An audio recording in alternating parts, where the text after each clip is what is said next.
안녕하십니까. 지금부터 수급 기초론 강의의 1편을 시작하도록 하겠습니다. 우선 저는 수급론자입니다.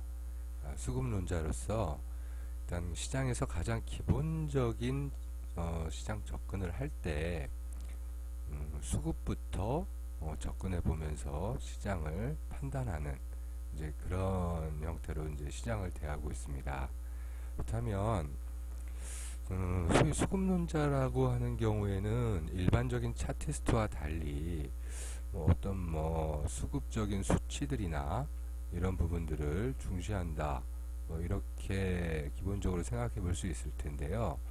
그럼 과연 수급론자는 어떠한 기준으로 어떠한 것들을 보고 수급을 판단하고 또 수급을 이해하고 그 이해된 그 수급의 내용들을 바탕으로 시장에 어떻게 적응해 나가는지, 이런 부분들을 설명해 볼까 합니다. 우선 그러한 이제 그 내용들의 일환으로 수급 기초론 강의를 준비를 했고요.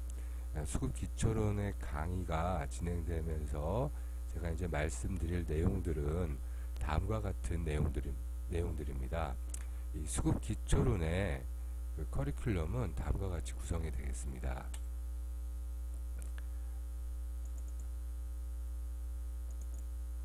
우선 과연 수급이란 무엇이냐, 도대체 수급, 차티스트 같은 경우에는 굉장히 간단하거든요. 간단하지는 않지만 차티스트들이 얘기하는 부분이 이런 부분에 공통점이 있습니다. 차트에 모든 것이 다 들어있다. 차트 안에 시장의 뉴스나 또 추세나 횡보나 이런 모든 것들이 차트 속에 다 녹아있다. 심지어는 시장에 참여하는 그 참여자들의 수급, 이런 부분들도 모두 차트 안에 녹아있다. 이렇게들 이야기를 합니다. 틀린 이야기는 아니고요. 저도 그렇게 표현하는 데에 대해서 크게 반감을 가진다거나 그렇지 않다고 반론을 제기하지는 않습니다. 다만 그 차트 안에 녹아있다 해서 차트를 분석해서 들어가는 차티스트들의 접근 방법이 있을 것이고, 한편으로는 저처럼 수급을 더 중시하면서 수급 자체를 파고들어서 그 시장을 이해하는 방법도 있을 수 있다는 것이거든요. 저 역시 수급론자로서 수급을 중시하지만 장중에 거래를 할 때 차트를 전혀 안 보는 것이 아니거든요. 저 역시 차트를 참고하고 있는 것처럼, 또 한편으론 차티스트들도 모든 것이 수급조차 차트 안에 녹아들어 있다고 이야기하지만 수급적인 어떤 데이터들은 참조를 하고 있는 게 실제 현실일 겁니다. 그렇다면 그 두 가지 방법 중 어느 것이 더 좋다, 이러한 것이 중요한 것이 아니라 수급을 이해하는 데 있어서 그럼 어떻게 수급을 이해하느냐는 것이 더 중요하다, 이렇게 말씀드릴 수 있을 것 같습니다. 이 수급 기초론에서 진행될 내용들은 다음과 같습니다. 수급의 정의는 무엇인가? 도대체 수급 그러는데 수급은 뭐냐? 이제 그러한 부분들에 대한 수급의 정의를 이해해보고 또 수급의 개념을 파악한 다음에, 그렇다면 그 수급을 이야기하는 그 척도들은 어떠한 것이 있느냐? 다음과 같은 것들이 수급의 척도가 되겠습니다.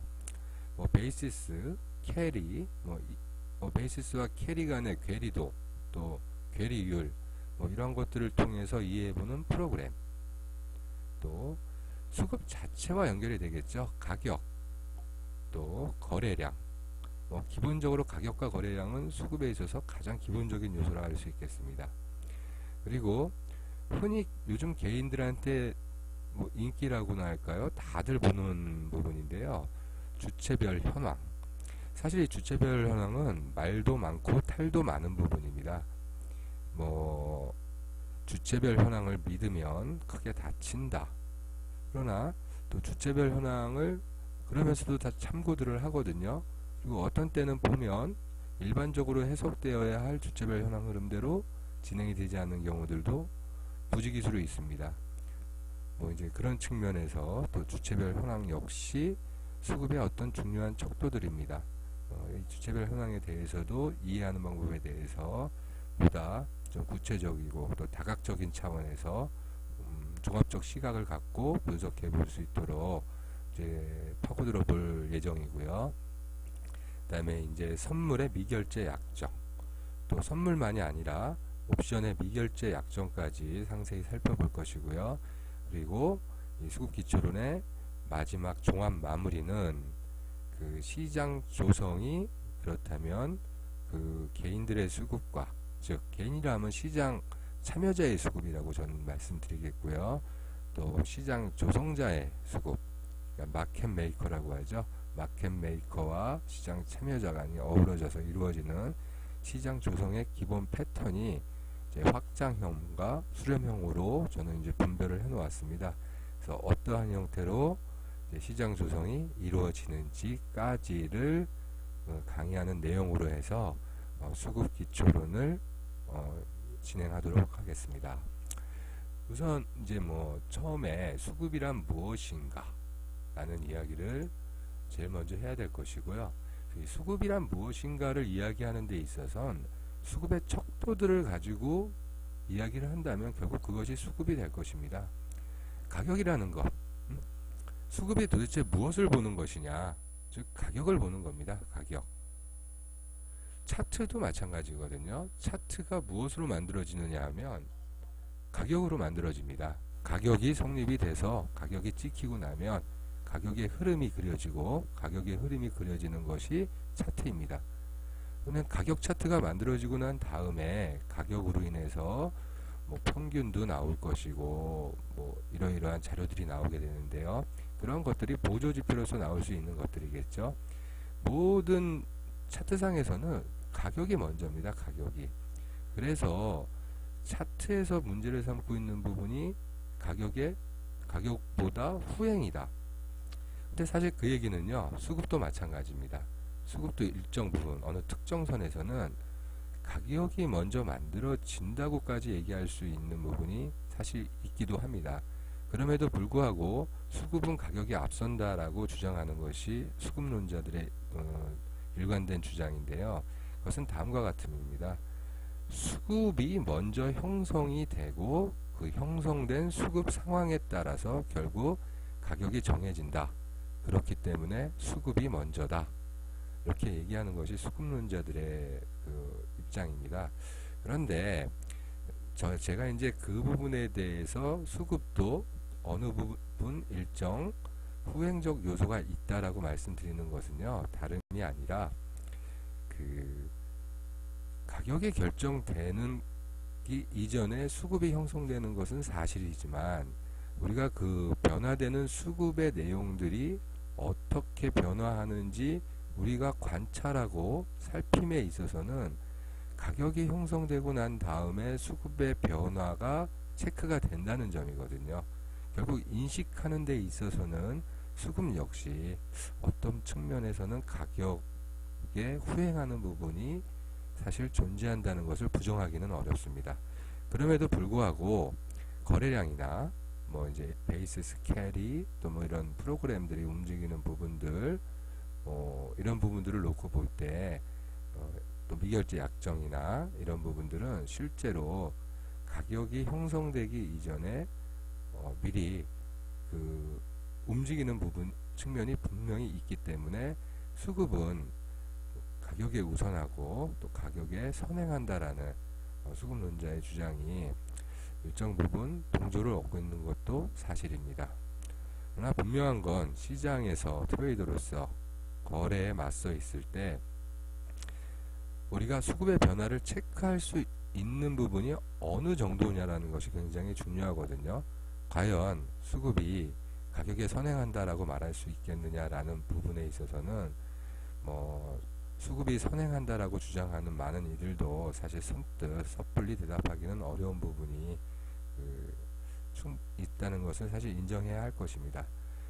뭐 그렇지만 그럼에도 불구하고 뭐 차트처럼 완전 후행이다라는 부분은 또 이렇게 좀 차별화를 해서 이야기할 수 있는 측면도 있겠습니다. 자, 뭐 지금까지 대충 말씀드렸던 이런 부분들은 지금부터 이제 강의할 내용들의 뭐 어떤 초안으로서 설명드린 부분에 불과하고요. 실제적으로는 그러면 이런 그 수급의 척도를 이해하면서 결국 시장 조성까지 이어지게 될 어떤 수급 기초론, 수급 기초에 대한 이해가 이번 수급 기초론 편의 그 강의 목표거든요. 그렇다면 그러한 어떤 수급에 대한 이해 강화를 위해서 어떻게 수급을 받아들이고 접근할 것인지 우리는 이제 이런 부분부터 구체적으로 고민하며 또 공부를 해보도록 하겠습니다.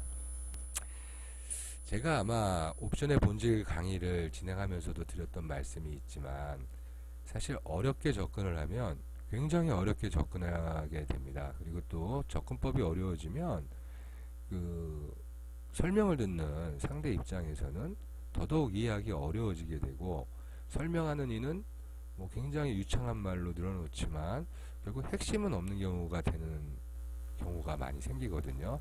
그러한 부분은 정말 의미가 없는 부분이라고 생각을 하고요. 그렇기 때문에 이 수급을 이해하는 데 있어서 어렵게 접근할 필요가 전혀 없다라고 저는 생각을 합니다. 수급이 뭡니까? 수급이 뭐겠습니까? 뭐 우리 일상 용어에서도 많이 사용하고 있는 부분이거든요. 수요와 공급입니다. 수요와 공급. 사겠다는 자와 팔겠다는 자의 만남입니다. 어디에서? 시장에서. 파생시장에서 누군가는 사겠다고 하고 누군가는 팔겠다고 합니다.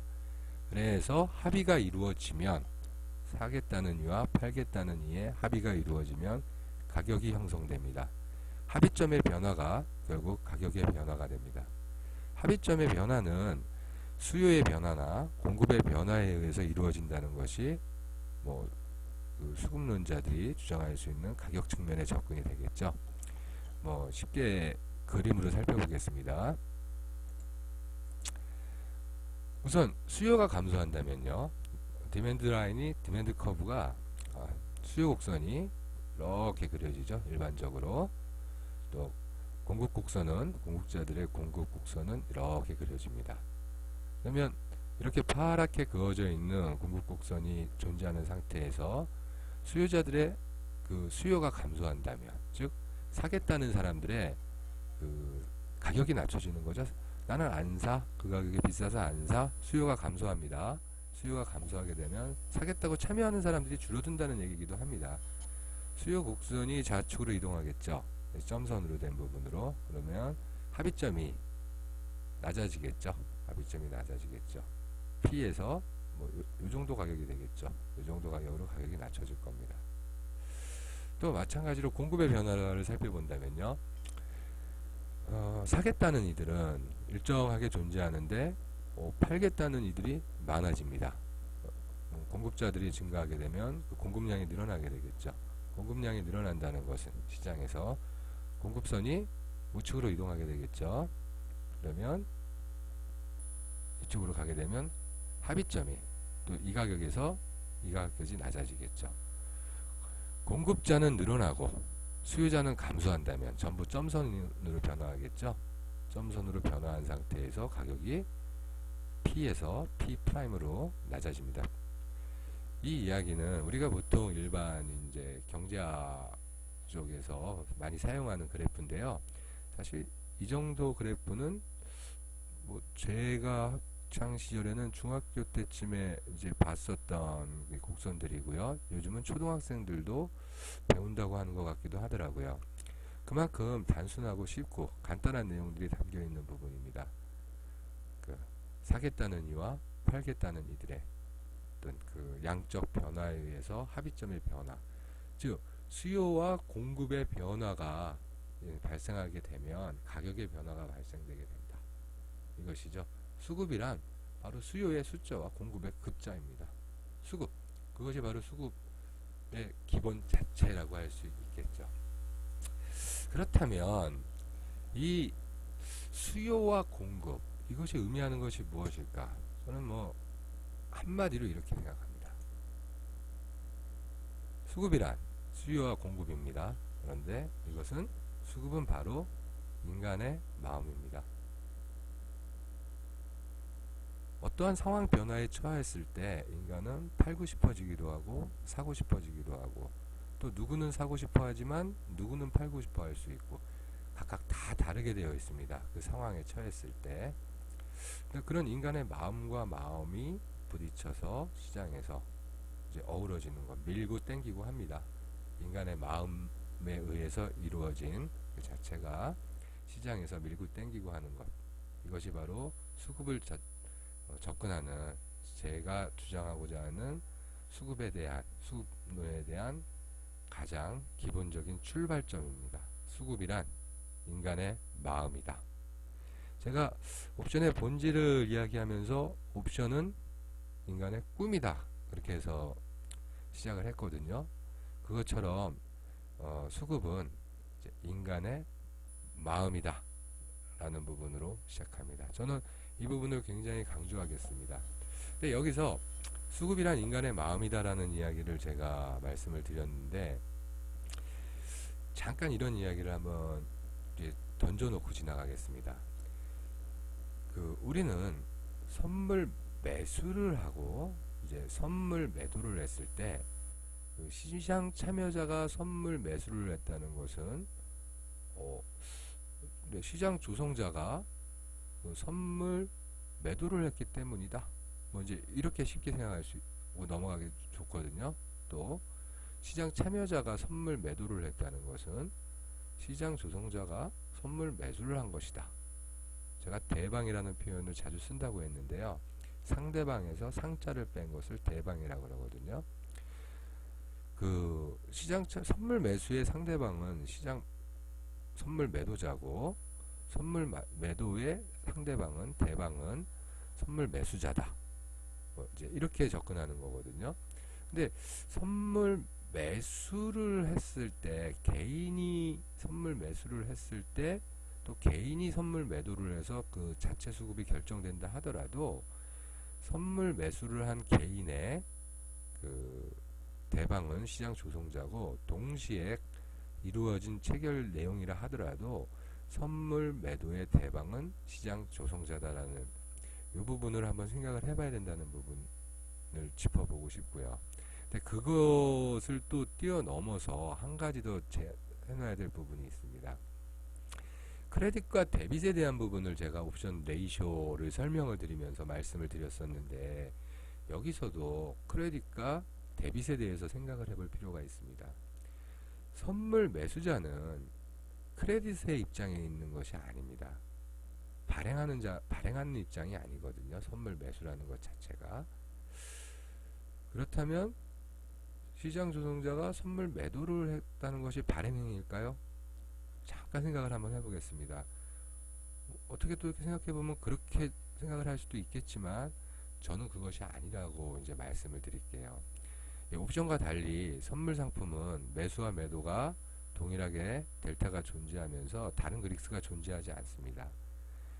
이 선물 매수와 선물 매도는 모두 제가 말씀드릴 때는 데빗에 해당하는 거래입니다. 크레딧에 해당하는 거래는 뭐냐면, 시장 참여자의 선물 매수는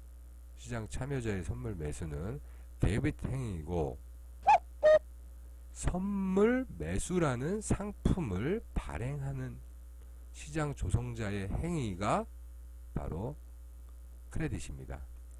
또 이제 이것은 이렇게까지 진행해서 생각해야 됩니다. 시장 참여자가 선물 매도를 하는 행위는 데빗 행위이고, 시장 조성자가 선물 매도라는 상품을 발행해 놓은 것을 발행하는 행위를 바로 크레딧 행위라는 거죠. 다시 말하면 시장 참여자의 행위는 선물 매수를 하든 선물 매도를 하든 이 두 가지 행위 모두 그 자체가 발행하는 어떤 그런 입장에서가 아니라, 크레딧의 입장이 아닌 데빗 행위에 해당하며, 시장 조성자의 행위는 선물 매수나 선물 매도가 아니라 선물 매수라는 상품을 판매하는 겁니다. 시장 조성자가 선물 매수라는 상품을 발행해서 판매하면 참여자가 선물을 사는 것이고, 시장 조성자가 선물 매도라는 상품을 발행해 놓으면 그것을 사는 행위를 하는 거죠. 선물 매도를 사는 겁니다. 선물 매도를 산다는 거죠. 보통 선물 매수를 한다 그러면 롱 포지션, 롱 포지션이라고 그러고요. 선물 매도를 하면 쇼트 포지션이라고 하거든요. 그러면 시장 조성자는 그 롱 포지션, 쇼트 포지션이 아니라 롱 포지션을 발행해 놓는 거죠. 롱 포지션 상품을 발행해 놓고 또는 쇼트 포지션 상품을 발행하는 겁니다. 시장 조성자는 모든 것을 판매하는 입장이라고 생각을 해야 됩니다. 시장 조성자가 선물 매도를 한다. 그것은 시장 조성자가 선물 매수라는 상품을 발행해서 판매하는 것을 의미하고, 시장 조성자가 선물 매도를 했다? 시장 조성자가 선물 매도했다? 그러면 시장 조성자는 선물 매도했다가 아니라 시장 조성자가 선물 매수라는 상품을 발행하는 행위를 말하는 겁니다. 자, 이 얘기가 굉장히 헷갈릴 수가 있을 거예요. 그러나 한번 음미해 보면서 생각을 해보실 필요가 있는 주제입니다. 이 부분들에 대해서 깊이 파고들게 되면 시장을 이해해 나가는 데 있어서 어떤 중요한 출발점이 될 수 있습니다. 그리고 수급론자의 경우는 일반 차티스트들이 생각하는 시장의 부분과 좀 다른 입장에서 인간의 심리적인 측면을 많이 파고 들어가야 됩니다. 왜요? 수급이란 인간의 마음에서 비롯되게 되기 때문입니다. 가격이 올라갈 때 수익을 내고 있는 포지션을 가지고 있는 참여자의 마음, 가격이 올라갈 때 손실 나고 있는 포지션을 가지고 있는 참여자의 마음, 이 부분들에 대한 그 초조함이나 또 어떤 의연하지 못함 이런 부분들에 대한 그 참여자들의 마음을 깊이 이해하게 되면 수급을 깊이 이해하는 데서 멈추는 것이 아니라 수급의 향후 진행에 대해서 예측을 할 수 있게 되고, 가격을 맞추는 것보다도 수급의 진행 방향을 예측해서 맞출 수 있게 됩니다. 수급론자는 향후 진행될 수 있는 수급의 패턴이 지금 이렇게 진행될 가능성이 높다라는 측면까지 파고들어서 예측해내야 합니다. 그래서 그러한 수급이 진행됐을 때 결과로서 가격이 이렇게 형성될 것이고, 형성된 가격은 이러한 움직임을 가질 가능성이 많다, 이렇게까지 추측해내는 것이 수급론자로서 시장을 이해하고 접근해 나가는 방법이 되어야 할 것입니다. 그렇기 때문에 그 수급이란 인간의 마음이다라는 부분을 제가 계속 강조를 하는 부분이고요. 그리고 이번 1차 강의에서는 제가 강조하는 것은 바로 이 수급이란 인간의 마음이다라는 부분과, 그 다음에 지금 다시 한번 설명을 드리겠지만 하나 던지는 화두입니다. 선물 매수와 선물 매도는 시장 참여자가 행위를 했을 경우에는 매수를 했든 매도를 했든 다 사는 거라는 거죠. 상품을 사는 행위라는 것입니다. 그리고 시장 조성자가 선물 매수를 하든 선물 매도를 하든 이것은 시장 조성자가 다 상품을 발행하는 입장이라는 것입니다. 그것을 깊이 생각하고 이해해야 된다는 것이거든요. 시장 조성자가 선물을 매수했다? 시장 조성자가 선물을 매수했다? 이렇게 시장을 받아들이는 것이 아니라 시장 조성자의 선물 매수 포지션이 보인다면 그것은 시장 조성자가 선물 매도라는 상품을 발행했다라는 의미입니다. 꼭 또 다른 측면에서 반대되는 이야기로 시장 조성자가 선물을 매도했다? 그러면 그것은 시장 조성자가 선물 매수라는 상품을 발행했다는 겁니다. 자꾸 이런 식으로 설명하면 복잡해지면서 어려워질 수 있는데요. 단순하게 압축해서 요약 내용으로 부가해서 설명을 한번 딱 드리면서 한 줄로 이렇게 간단히 정리한다면 바로 이렇게 말씀드리면 됩니다. 시장 참여자의 선물 매수 행위와 선물 매도 행위는 모두가 시장 조성자가 팔기 위해서 만들어 놓은 상품을 사는 것이다. 사는 것에 불과하다. 시장 참여자가 선물 매도했다고 해서 옵션 매도처럼 발행을 하는 게 아니라는 이야기입니다. 가격은 판매자가 조정하는 겁니다. 가격은 판매자가 조정을 합니다. 물론 수요자들의 변화에 따라서 압력이 나오기 때문에 판매자는 공급 가격을 조정을 하기는 합니다. 그러나 기초자산인 주식시장도 마찬가지고 또 기초자산 주식에서 파생된 주가지수 선물 역시 마찬가지입니다. 특히 주가지수 선물 경우에는 더더욱 그런 측면이 강한데요. 이 시장 자체의 성질은 공급자 시장이지 발행자 시장, 공급자 시장이지 수요자 시장이 아닙니다. 내가 안 산다고 해서 가격이 끊임없이 내려갈 수 있는 그런 시장이 아니라는 거죠. 이 주식시장은 공급자가, 판매자가 가격 결정권을 가지는 시장, 즉 시장 조성자가 가격을 조절할 수 있는 시장이다 라고까지 좀 이렇게 뭐랄까요, 좀 강조해서 이야기할 수도 있겠습니다. 자, 제가 그 시장 참여자의 선물 매수 행위와 선물 매도 행위가 모두 상품을 매수하는 행위로 이해해야 된다는 것은 시장 조성자, 즉 마켓 메이커의 역할과 마켓 메이커가 시장을 좌지우지할 수 있다라는 부분에 대한 이해를 가져가는 첫 출발점이 되기 때문에 굉장히 중요한 화두가 되겠습니다. 이 부분에 대해서는 반복해서 들어보시고 또 강의를 듣는 데서 멈추지 마시고 스스로 한번 고민하고 생각해 보실 필요가 있습니다. 과연 우리 개인들이 전부 다 안 사겠다 혹은 팔겠다 라고 시장에 덤벼들었을 때 과연 그 개인들이 이 시장의 가격을 조절할 수 있을까? 조정할 수 있을까? 물론 불가능하지는 않겠죠. 불가능하지는 않겠지만 결정적인 어떤 가격 결정 흐름의 내용들의 그 중심은 공급자들, 즉 마켓 메이커들, 시장 조성자가 그 큰 파워를 휘두르게 되어 있습니다. 인정할 수밖에 없을 겁니다. 그 부분에 대해서는 우리는 늘 시장이 끝나고 나면 욕을 합니다.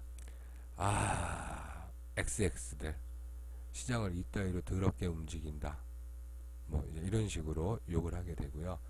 우리가 생각하고 있는 일반적인 통상적인 흐름으로 가져야 함에도 불구하고 이해할 수 없게끔 움직이고, 그리고서는 얼토당토하는 결과를 내놓는다 말입니다.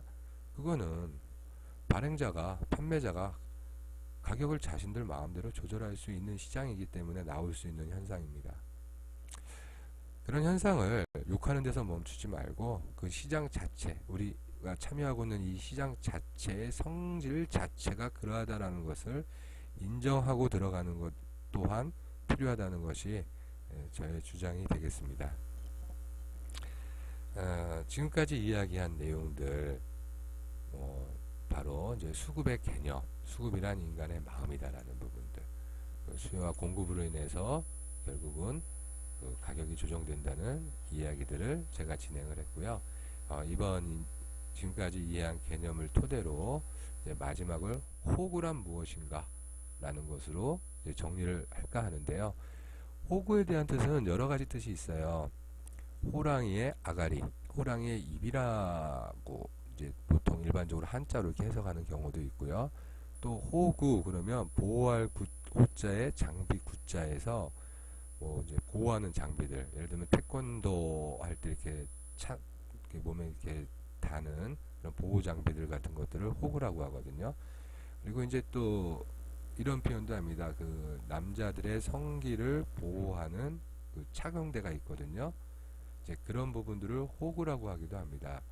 근데 이제 우리가 흔히 호구된다, 이제 이런 표현들을 할 때는 조금 보면은 위험한, 위태로운 상황에 처했다, 이렇게 해석을 해가지고 호구, 호랑이의 입 안에 처박히게 된 상황이 되었다. 호구지책 하면 호랑이의 입 안에서 어쩔 수 없이 급하게 이제 살아남기 위해서 세우는 책략, 이제 이런 식으로 해석도 하고요. 그래서 호구가 되었다, 그러면 호랑이에 들어가서 죽기 일부 직전까지 되었다, 이제 이런 식으로 해석할 수도 있고요. 혹은 이제 은어로 호구가 되었다 라고 하면 조금 비아냥거리면서 바보가 된다거나 뭐 이제 좀 그런 격화된 이제 그런 쪽으로 이제 통상적으로 이제 우리가 언어를 사용할 때 쓰이고 있거든요. 근데 이 파생판에서의 호구라고 하면은 저는 이제 그 호랑이 입안에 처하게 되는 이제 그 부분으로 이해를 하면 좋겠다 싶음입니다. 그래서 이 호랑이의 입안에 처해서 호구가 되었다. 이제 이렇게 얘기를 하는데 지금 그림에서 보는 강아지를 보면 강아지가 호랑이의 입 볼때기를 물어 뜯고 있거든요. 1년만 지나 보십시오. 저 호구가 어떻게 되나. 그 강아지가 호구죠. 그 호랑이의 입이 과연 어떻게 돼 있을까? 저렇게 물리고 있을까요? 그러면 이제 그 호랑이 무서운 줄 범 모른다고 하지 않습니까? 이렇게 까불다가 호랑이 앞에서 까불다가 뭐 애기 호랑이인 줄 알고 까불다가 저기 강아지는 조만간에 호구가 됩니다. 그리고 이제 또 시장을 좀 알게 되었을 때 또 이제 굉장히 자신만만하게 시장을 대하는 경우가 있습니다. 원숭이라는 동물이 굉장히 싸납거든요. 그리고 영리합니다. 이런 그림을 한번 보여드리겠습니다. 제법 큼직한 호랑이고 입도 슬쩍 벌리고 있는데 아주 천진난만하게 자신은 똑똑하다고 생각하면서 쓱 가서 호랑이의 그 콧등과 위를 이렇게 쓰다듬고 있습니다. 다음 장면이 어떻게 될지는 제가 볼 땐 뻔합니다. 자, 보통 저 원숭이의 입장이 이제 자신은 시장을 이해하고 있다. 나는 알 만큼 안다. 나는 안 다친다. 난 다칠 만큼 다쳐봤다. 이제 그런 우리 이제 트레이더들의 세계에서는 실력이 있는 뭐 주변에서 고수다. 뭐 이제 이런 표현들 혹은 주변에서 고수다라는 칭찬을 해주면 저는 고수는 아니고요 중수급은 됩니다. 뭐 이제 이 정도 이야기하시는 분들 이제 그분들이 저 원숭이의 입장이 아닌가 저는 그렇게 생각을 하는데요. 그 다음 장면은 바로 이렇게 될 겁니다. 정면에서 이 호랑이의 입 우리 앞에 우리가 시장에 참여했을 때 우리 반대편에 있는 마켓 메이커 시장 조성자들의 입은 저렇게 생겼습니다. 그래서 저는 제가 시장에 참여해서 시장을 판단하고 이해하고자 할 때 누가 호구가 되느냐를 항상 관찰하는데 노력을 하고 있습니다. 누가 호랑이 입에서 다치려고 까불고 있느냐, 또 다쳤느냐, 누가 물렸느냐, 그것을 파악하려고 하는데요.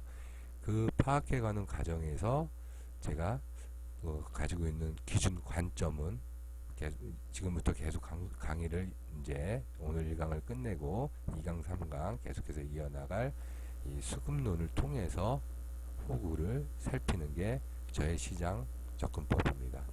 자, 지금까지 시장 기초론의 1편 수급 기초론 수급이란 무엇인가를 주제로 강의를 했습니다. 정리하자면 수급은 수요와 공급으로 이루어지는 것이 수급이다. 어려울 게 하나도 없습니다. 그것이 바로 수요와 공급입니다.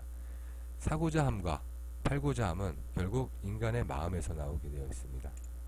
수급이란 인간의 마음이다. 인간의 심리를 이해하는 자가 수급을 지배한다고 저는 믿습니다. 자, 이상으로 수급 기초론의 1편을 마치도록 하겠습니다. 다음 이어지는 2편에서는 자, 수급의 척도들에 대해서 살펴보고 수급의 척도인 가격, 거래량, 베이시스, 캐리도 프로그램, 주체별 변화, 위결제 약정들 이런 순서대로 강의를 계속 진행해 나가도록 하겠습니다. 감사합니다. 1강 강의를 여기서 마치도록 하겠습니다.